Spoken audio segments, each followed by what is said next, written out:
राजस्थान के अंदर आप देख रहे हो कि मुख्यमंत्री की मंत्री और विधायक नहीं मानते, मंत्री और विधायकों की जनता नहीं मानती, ब्यूरोक्रेट्स नहीं मानते।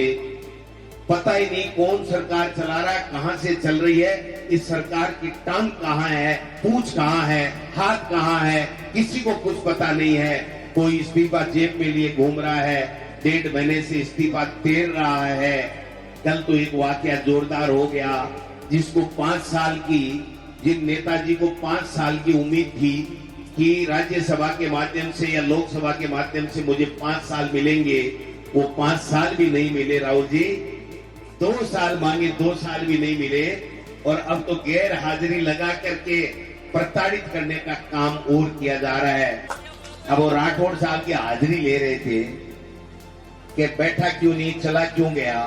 आप बताओ, नेता प्रतिपक्ष थे और पहले उनको एमपी की टिकट नहीं दी, और एमपी की टिकट के बाद में आपने 2 साल की राज्यसभा की मांगी थी, वो भी नहीं दी। और अब आप चाहते हो बेइज्जती करा के सामने घुटने के बल नीचे बैठ जाए दरी के ऊपर।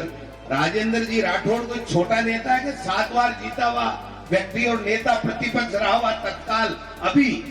और उस आदमी के लिए आप इस तरह की बेइज्जती की बातें करते हो, तो ये साबित हो गया है कि बीजेपी में बीजेपी के लोगों की कदर नहीं है, बीजेपी में आम जनता की कदर नहीं है, उनके मुद्दों के लिए उनके पास समय नहीं है, उनकी समस्याओं को सुनने के लिए उनके पास में समय नहीं है।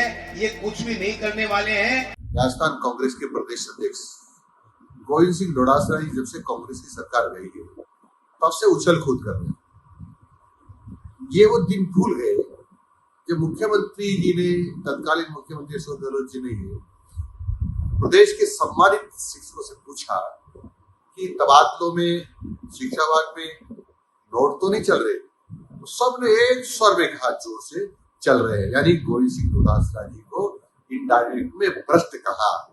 और ऐसे भ्रष्ट लोग अब बहुत उछल कूद कर रहे हैं। ये भी भूल गए तो आला कमान के प्रतिनिधि आए थे, जिसको दूध कहा जा सकता है, उनकी भी बात को नकार के अलग से मीटिंग की। और जब कोरोना काल में लोग मर रहे थे, लोग परेशान थे, तब ये जाकर के जैसलमेर साइड के होटलों में डांस कर रहे थे, मजे ले रहे थे। तो मैं ये कह सकता हूँ कि जो भारतीय जनता पार्टी के बारे में कुछ चर्चा करते हैं, ये बिल्कुल मिथ्या है। माननीय भजनलाल जी शर्मा राजस्थान के मुख्यमंत्री हैं, निरंतर सर्वांगीण विकास के लिए काम कर रहे हैं, राजस्थान के लिए काम कर रहे हैं और सब वर्गों को साथ लेकर के चल रहे हैं। मैं समझता हूँ श्रेष्ठ मुख्यमंत्री के बारे में कुछ भी कहना, मैं समझता हूँ ठीक नहीं है। गोविंद सिंह डोटासरा जी हम जन कल्याण के काम करते हैं, राजस्थान के लिए काम करते हैं। हम आपकी तरह शिक्षकों से तबादलों में नोट तो नहीं लेते हैं।